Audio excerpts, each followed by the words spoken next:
I simply needed to come to the channel to talk about Wake Up Dead Man, the third installment of the Knives Out trilogy, because it is just spectacular.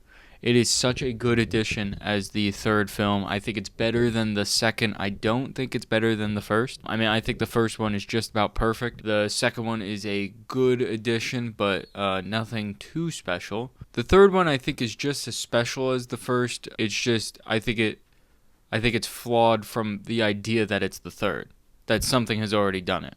Because the first one kind of redefined the whodunit mystery type of film, something that wasn't really in the light of the industry for a while, but now it's back because of Knives Out. And the third one does the whodunit just as well. So what's great about this movie? It has a great cast. Let me read this off. Daniel Craig, Josh O'Connor, Josh Brolin, Jeremy Renner, Mila Kunis, Glenn Close, Andrew Scott, Thomas Hayden Church, Jeffrey Wright. Like, this was just an all-star cast. This is just an all-star cast, and they all give phenomenal performances. I will say Josh O'Connor easily gives the best performance in the film, I think. And it might be my favorite performance of the year so far. I'm about to see Marty Supreme tomorrow, so that might change with Timmy.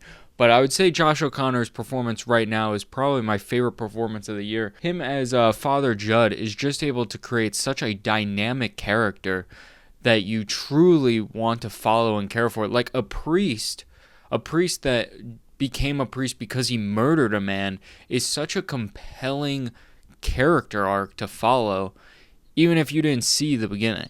Like, just knowing that happened and that's what set him down this path where he just wants to be helpful to the people around him, that's such a beautiful story to tell for a whodunit. And I think the film, one of the strongest parts of the film is that it's able to create such a dialogue because of the characters and how the characters are able to interact in their relationships. It's able to create such a dialogue about corruption and greed, relationships, and the faults of relationships, which is what all three films are really about, is about how greed and corruption, or how, as they say in the movie, holding on to the teat of a relationship can have its obvious downsides. I think this film might do it the best, and I think that's partly because of Josh Brolin's performance is so incredibly strong.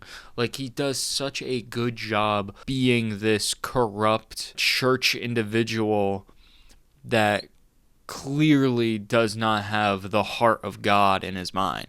Like, he is completely doing it for his own greed. He's only trying to help himself. So then when the other characters are going against him or he is murdered, it actually almost opens up a case of watching the movie not upset. Like, not like the first. So for example, the first movie, it's not a happy story that the grandfather died. He seemed like a great man. He was nothing but nice to everyone and everything. The second movie, the rich guy isn't the one that dies, and even though Ed Norton in the second one is like this terrible guy, he's not the one that dies, so you don't have to worry about it. In the third one, the terrible guy is the one that dies. It's actually interesting that for all three movies, a different type of person is the one who is murdered. Like, it's not always just the rich guy is murdered and, oh, which one of the family members did it. It's a completely different story every time, and I think that's a really great way to keep it fresh, especially because it's a whodunit. If it was the same guy who was murdered, it can kind of be figured out pretty quickly who done it, because it's usually like the spoiled child or something. I'll say my favorite part of the film. My favorite part of the film is they're about halfway, maybe 3/4 of the way through the film. Josh O'Connor is in complete anguish because he is now being suspected for the murder of Josh Brolin's character. And I'm not saying he's dead in the water, but like, if they don't figure out a very specific piece of information, he's gone for.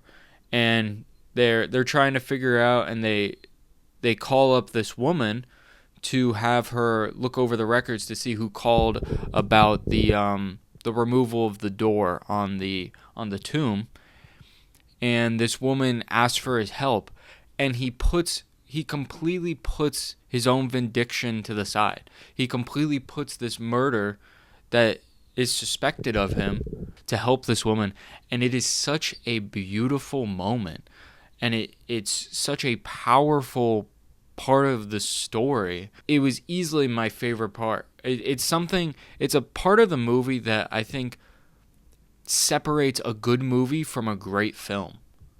Like, it's able to just bring in this second dynamic part of the storytelling that says so much about Josh O'Connor's character and separates him from Josh Brolin's character, which is a very much needed aspect of the story for it to work. It's also really interesting that they were able to create a whodunit story that's really more about the power of faith and storytelling. And even though the movie is about the power of storytelling within faith, it can kind of be seen as like an homage to the art form itself of film, of the storytelling of film and how powerful it can be. I would also like to take a moment just to note the greatness that is Daniel Craig. Not an actor that I actually am incredibly familiar with. Like, I just know him as Daniel Craig. I know him as James Bond.